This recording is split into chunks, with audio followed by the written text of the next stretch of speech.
Olá, meus amados, o meu abraço a você, meu irmão, minha irmã. Você está no canal Filho do Rei, com o irmão André, crente em Jesus de Nazaré. Hoje, 2 de agosto de 2026, domingo, tenho aqui uma palavra de Deus para você. Eu quero te encorajar a compreender, a buscar compreender a Bíblia. É importante para a sua vida. Lucas capítulo 22, eu vou ler o versículo 7, 8, 9 e depois o 13 de Lucas 22. Diz assim a palavra do Senhor. Chegou o dia da festa dos pães asmos, em que importava comemorar a Páscoa. Jesus, pois, enviou Pedro e João, dizendo: Ide preparar-nos a Páscoa para que a comamos. Eles lhes perguntaram: Onde queres que a preparemos? E indo, tudo encontraram como Jesus lhes dissera e prepararam a Páscoa. Versículo 13, né? Vamos aqui aprender com a palavra de Deus, que é importante para quem crê na Bíblia como palavra de Deus. Se você não crê, eu quero lhe orientar a buscar ler, entender e crer. Lucas 22, do 1 ao 6, é o plano de tirar a vida de Jesus, já falamos sobre isso, tá certo? Do 7 ao 13, os discípulos preparam a Páscoa, que é o nosso assunto de hoje, tá certo? Do 14 ao 18 é a celebrada a Páscoa, ali a última Páscoa. Do 19 ao 23, Jesus estabelece a nova aliança ali no seu sangue, tá certo? Que chamamos hoje de Santa Ceia do Senhor, ou Ceia do Senhor, tá certo? Do 24 ao 30, aquele que é o maior seja o menor. Jesus ensina isso, tá certo? Isso é bom para quem é soberbo, tá certo? Oh, glória! Do 31 ao 38, Pedro é avisado que negaria a Cristo, né? Do 39 a 46, Jesus por Getsemane. E do 47 a 53, Jesus é preso. Do 54 ao 62, é a hora de Pedro negar Jesus, tá certo? Do 63 ao 65, os guardas zombam de Jesus. E do 66 ao 71, que é o final do capítulo 22 de Lucas, Jesus está perante o Sinédrio, a cúpula religiosa daquele contexto, onde julgaram e condenaram Jesus junto com Pilatos, tá certo? Vamos aqui aprender com Lucas 22, 7, 8, 9, e eu li o 13, tá certo? Diz assim o versículo 7: Chegou o dia da festa dos pães asmos, em que importava comemorar a Páscoa. A celebração da Páscoa era uma festa anual celebrada pelos judeus, que ainda é, tá certo? E isso relembrava a saída do Egito, a libertação do Egito, quando eles foram escravizados. Deus ordenou, está lá no livro de Êxodo, capítulo 12, do versículo 1 ao 28, você lê, está lá toda a história, como é que Deus instituiu, estabeleceu a Páscoa, como é que o povo judeu deveria celebrar a Páscoa desde aquele momento em que foram libertos do cativeiro egípcio. Portanto, aqui está, e no contexto de Jesus, chega o dia de celebrar, diz aqui, a festa dos pães asmos, em que importava comemorar a Páscoa. Pães asmos e Páscoa é a mesma festa que eles chamavam de uma só, assim, porque era junto. Começava na Páscoa, terminava nos pães asmos, então se juntava ali uma festa aí de 7, depois 14, juntava com a de Pentecostes, 21 dias, é festa. Crente festeja mesmo porque Jesus é lindo, tá certo? Então, aqui eles perguntam assim, era chegada a hora de comemorar. Portanto, nesse contexto, um cordeiro era oferecido, era sangrado pelo sacrifício do povo, pelo pecado do povo, o sacerdote fazia isso, e em cada família em sua casa também ali preparava, comia, e era assado com cordeiro assado, com ervas amargas, com vinho, com pães asmos, ou seja, pão sem fermento, tá certo? Assim, no tempo de Jesus já é com as suas atualizações, porque vai existindo, tá certo? Assim, Êxodo capítulo 12, você lê lá, do versículo 1 ao 28, está estabelecido. Eu vou ler o 7, o 11 e o 13, que diz assim: Passem então um pouco do sangue nas laterais e nas vigas superiores das portas das casas, nos quais vocês comerão o animal. Ao comerem, estejam prontos para sair, cinto do ombro, sandália nos pés e cajado na mão, como apressadamente, esta é a Páscoa do Senhor. Versículo 13 de Êxodo 12. O sangue será um sinal para indicar as casas em que vocês estiverem. Quando eu vir o sangue, passarei adiante. A praga de destruição não os atingirá quando eu ferir o Egito. Aqui foi a praga da morte dos primogênitos, tá certo?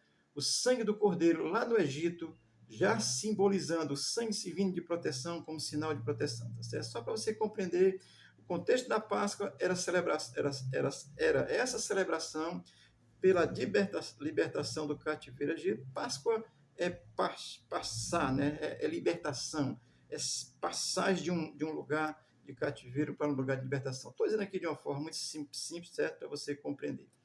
Amém? Então chegou o dia de Jesus celebrar a Páscoa e os discípulos lá perguntam onde é que deveriam celebrar. Versículo 8 vai dizer assim: Jesus, pois, enviou Pedro e João, dizendo: Ide preparar-nos a Páscoa para que a comamos.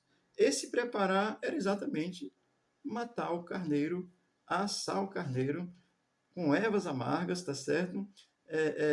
E assim, preparar tudo isso para que no horário da tarde, ali era o entardecer, aí para as 3 horas da tarde, isso era celebrado e tal. Então, isso, no contexto de Jesus, ele manda exatamente Pedro e João.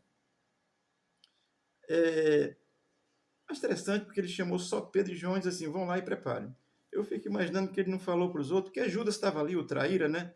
O traidor sempre está ali pelo meio, tá certo?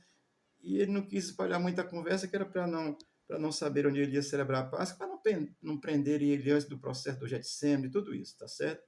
Estou só assim dando um destaque nesse sentido. Mas Cristo, o que me chama a atenção é que Cristo comemorou a Páscoa desde sua infância. Isso é um detalhe tão gracioso que eu quero pensar junto com você. Lucas 2, 41, 42 diz assim, ora, todos os anos iam seus pais a Jerusalém à festa da Páscoa, e tendo ele 12 anos, subiram a Jerusalém, segundo o costume do dia da festa. Eles iam todos os anos, e aqui com 12 anos tem aquele episódio, tá certo? Então, Jesus ia todo ano à Páscoa em Jerusalém, porque isso era uma obrigação para todo judeu naquele contexto. Ainda hoje eles fazem, e isso é muito importante, porque isso é muito legal, você ter referências e assim, ser obediente a Deus, a princípios que Deus ordena, tá certo? Então, Israel sempre foi, e será, porque é um povo de Deus, assim como quem é crente é um povo específico de Deus, deve ser obediente a Deus também. Amém? Então, Jesus ia todos os anos, eu fico assim olhando e fico imaginando, só que imaginando, Jesus vendo aquele cordeiro sendo sangrado, né? E ele dizendo assim, eu sou esse cordeiro de verdade. Mas vamos já chegar lá. O versículo 8 vai dizer assim, preparar-nos a Páscoa para que a comamos. Isso é o que já foi dito. Preparar mesmo, matar o cordeiro, assar, com ervas amargas, com vinho, com pão asmo, ou seja, pão sem fermento, que significar assim, essa ausência aí do pecado e tal, todo esse sentido que vai tendo. A Bíblia tem os seus sentidos, o seu simbolismo, as suas representatividades, tá certo? Então, Jesus está aqui celebrando a Páscoa com os seus discípulos, tá certo? Versículo 9. Eles lhe perguntaram, onde queres que a preparemos? Aqui tem um detalhe importante, que eu não li o versículo 11, 12, 13, e ele diz, onde quer que a preparemos? Jesus disse para os discípulos, olha, vão à cidade, vocês vão ver um homem com um cântaro de água no ombro, aonde esse homem entrar, a casa que ele entrar lá, dizer ao dono da casa que o mestre manda dizer que vai celebrar a Páscoa ali. Só um detalhe bem rápido, tá certo? Porque assim, normalmente, aliás, quem carregava cântaro de água naquele contexto era só as mulheres. Um homem com cântaro de água era uma coisa fora do comum para aquela sociedade, tá certo? Então Jesus disse assim, olha, vai ter um homem lá com um cântaro de água, seguir ele na casa que ele entrar, é exatamente aí onde eu vou celebrar a Páscoa. Dizer ao dono da casa e prepare. E o texto no versículo 10, 11 e 12 vai dizer que eles subiram no andar superior, tinha lá um bonito cenáculo e prepararam a Páscoa ali nos moldes que era preparado para os judeus, tá certo? Quando chega no versículo 13, que eu quero já aqui concluir para você, assim, diz assim, e indo tudo encontraram como Jesus lhe dissera e prepararam a Páscoa. Ou seja, assim, quando, assim, indo encontraram tudo como Jesus lhes havia dito que estava, tá certo? Eu quero só destacar, porque, assim, a onisciência de Cristo como Deus, ele já sabia disso, porque ele já havia dado sinais disso anteriormente, ele já havia falado coisa que iria acontecer, já tinha acontecido, como, por exemplo, lá no capítulo 19 do mesmo Lucas, lá no capítulo 19, ele diz, olha, vão em tal lugar, vai ter um jumentinho amarrado, vocês desatem lá esse jumento, tragam que eu vou entrar em Jerusalém, como rei montado nesse jumento, e quando o dono perguntar, diga que foi o mestre que mandou buscar o jumento e pronto. Portanto, já tinha dado prova disso. Estou citando só isso, está lá em Lucas, no capítulo 19, você vai encontrar essa história. E em outras coisas que Jesus tinha falado que ia acontecer, e já tinha acontecido. Amém? Só um detalhe, esse negócio do jumento, que eu falei, eu vou dizer aqui rapidamente, já havia sido profetizado por Zacarias também. Ele diz, eis que o meu rei vem montado num jumento, um jumentinho, filho de jumenta. E ele disse que é um jumento que ninguém nunca tinha montado nele. Então, olha, a palavra de Deus se cumpre, querido. A palavra do meu Deus, ela se cumpre. Se você está duvidando, mas ela se cumpre, pode ter certeza disso, tá certo? Amém? Então, a expressão, e prepararam a Páscoa, isso é conforme o costume. Já eu não vou ser repetitivo, mas é isso mesmo. Carneiro sacrificado, assado, comido com ervas amargas, pães asmos e tal, tudo isso. Amém? Então, aqui eu estou dando esse breve orientação para você pensar sobre isso. Jesus ali, ele celebrou a Páscoa com o seu discípulo e foi a última Páscoa que Jesus celebrou e que foi celebrada nos moldes do Velho Testamento com carneiro sangrado, porque a partir dali o Cordeiro é Jesus. Aliás, sempre foi, porque o Cordeiro do Velho Testamento era apenas um sinal do Novo. Quero dar um destaque para isso aqui, porque eu fico imaginando que Jesus indo todos os anos, a partir do momento em que ele alcançou entendimento, quando criancinha tal, talvez não tivesse tanto entendimento, mas a partir do momento em que ele alcançou entendimento, subindo a Jerusalém todos os anos com seus pais, aqui eu fico imaginando Jesus olhando e dizendo assim, esse cordeiro que está sendo sangrado aí, esse cordeiro na realidade sou eu que vou morrer por esse povo. Eu fico olhando assim e digo, oh, glória. Por isso é que ele diz, Jerusalém, Jerusalém, tu que mata os profetas, né? Tu soubesse como a galinha agasalha os pintinhos, está lá. E aí rejeitaram Jesus. Eu fico imaginando Jesus indo lá todo ano, olhando o cordeiro sendo sangrado, porque tinha um ritual, o sacerdote sangrava pelo pecado de Israel, e cada um comia nas suas casas, era uma festa linda, maravilhosa, e ainda é. De outra forma, mas acontece ainda, tá certo? Dizendo isso para você, eu fico imaginando exatamente Jesus nisso, indo para celebrar a Páscoa e presenciando todo aquele ritual sendo feito e sabendo que ele mesmo seria o sacrifício, porque ia chegar o momento. E o momento chegou, foi nesse aqui, nós vamos ver na sequência desse capítulo, nós vamos ver, mas aqui nesse momento ele está orientando os seus discípulos que vão e preparem a Páscoa para ser celebrada com os seus discípulos. Amém? Deixa eu ler João 1, vou ler João capítulo 1, versículo 29, vou ler o versículo 29, o 35 e o 36, que João Batista diz assim, versículo 29 do capítulo 1 de João. No dia seguinte, João viu a Jesus que vinha para ele e disse, eis o Cordeiro de Deus que tira o pecado do mundo. Versículo 35 e 36 do mesmo capítulo 1 de João. No dia seguinte, ou seja, já era outro dia, João Batista, estava outra vez ali e dois dos seus discípulos. E vendo passar a Jesus, disse, eis o Cordeiro de Deus que tira o pecado do mundo.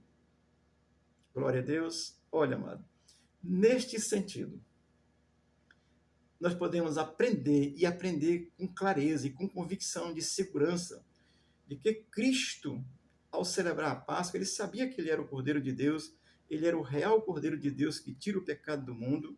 Portanto, o Cordeiro da Páscoa que era sangrado, ele era apenas um reflexo daquilo que realmente se concretizou em Cristo quando ele foi crucificado na cruz. Ele disse, Pai, tudo está consumado. E Jesus derramou seu sangue para remir a humanidade do pecado, da separação, da morte eterna. Essa é a realidade da crucificação. Porque, pegando lá do Egito, naquele dia Jesus passou no Egito com a praga dos primogênitos, matou todos os primogênitos. Onde havia o sangue do cordeiro nos umbrais da porta, não morreu ninguém do povo israelita. Saiu todo mundo ileso, graças a Deus, porque é assim que Deus faz. Isso é um símbolo do que Jesus fez. Quem está em Cristo não morre. Entenda, eternamente. Porque o sacrifício aqui tem valor eterno. Fisicamente eu vou morrer. Deus limitou em 120 anos essa morte física, está certo? Não tem jeito. Dos 120 não passa. Se passar, é exceção. Alguém talvez tenha feito até a conta errada. Tá certo? Mas o fato é, Cristo é o Cordeiro de Deus que tira o pecado do mundo.